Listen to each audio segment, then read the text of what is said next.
I would rather have questions that can't be answered than answers that can't be questioned. Richard Feynman.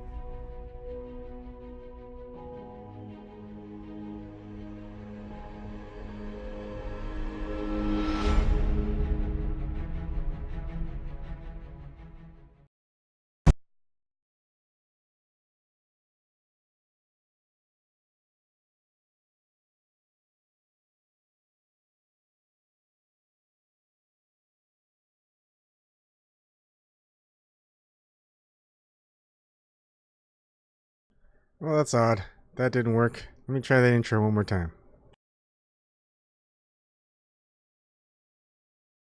Well, shit. Why is that happening? Anyways, don't worry about that title. The title is Why Are There No Tides on Landlocked Lakes? Let's get to it. And it happened again. What is going on here?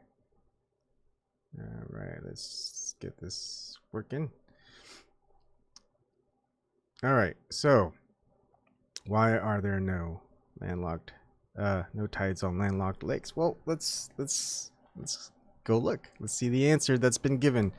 And I'm going just with Google results and what's the most easily in .gov sites. So the government. You trust government, don't you? Alright.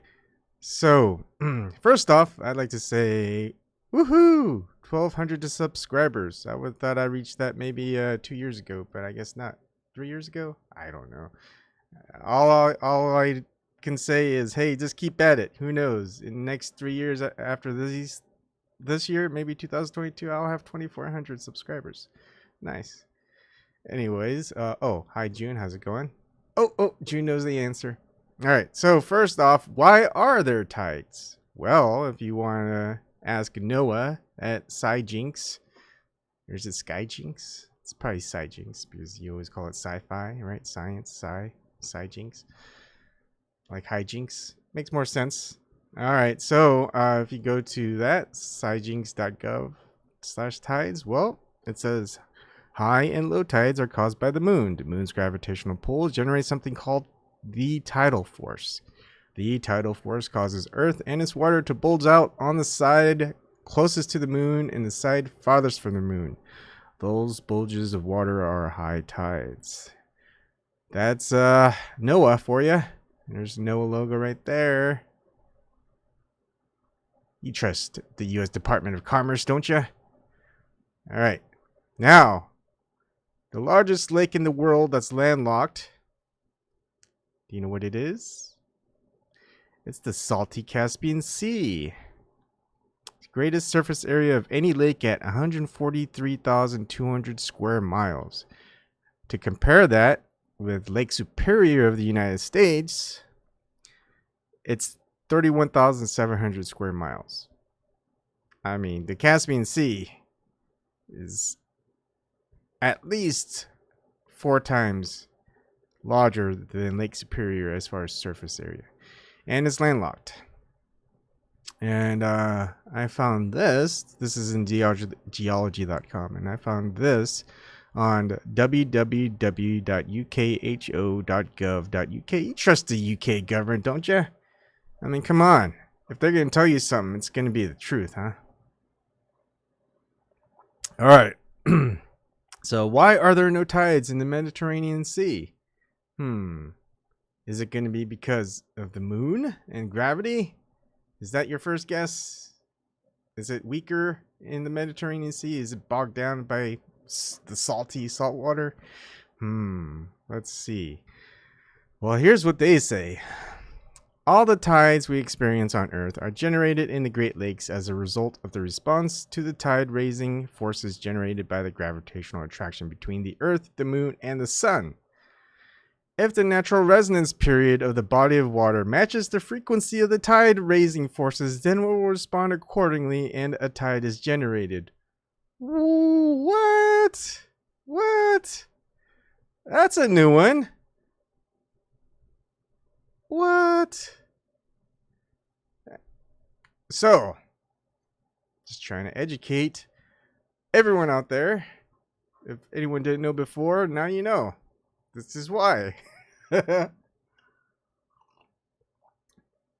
There are natural resonance periods of a body of water. And then there's a frequency of the tide raising forces. And therefore, if it matches, well, there you go. You get tides or you don't get tides. Wait, how does that work with gravity in the moon again? All right, let's keep reading. For example, the Atlantic has a natural period of resonance in the order of 12.5 hours, and so responds vigorously to the twice daily semi-diurnal tide-raising forces.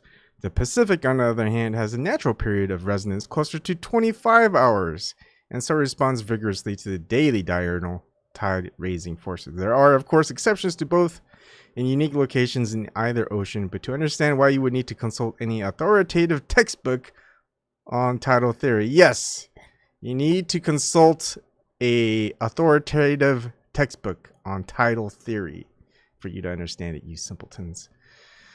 Other large bodies of water, such as the Baltic, Black Sea, Caspian Sea, and indeed the Mediterranean, do not have natural periods of resonance, which align closely with either the diurnal or semi-diurnal tidal raising forces, the tide raising forces. Hence, they do not respond vigorously, and consequently, no significant tide is generated. Oh, I'm sorry, gravity. You just got owned. Pwned by natural periods of resonance. How do you get pwned so often, gravity? Come on. They do respond marginally, however, but the tide is only what I would call centimetric, and so we deem these areas to have no appreciable tide, which for safe navigational purposes can be taken to be less than 1 foot or 0.3 meters.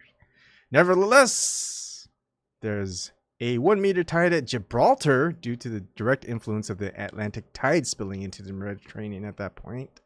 There is also a 1 meter tide at Venice, as the top end of the Adriatic responds more vigorously with a harmonic of the semi-diurnal frequency. Finally, the largest tide in the Mediterranean is at Sfax in the Gulf of Gabes with a 1.5 meter tidal range for reasons similar to those at Venice. Yeah, because they're all tied to the oceans.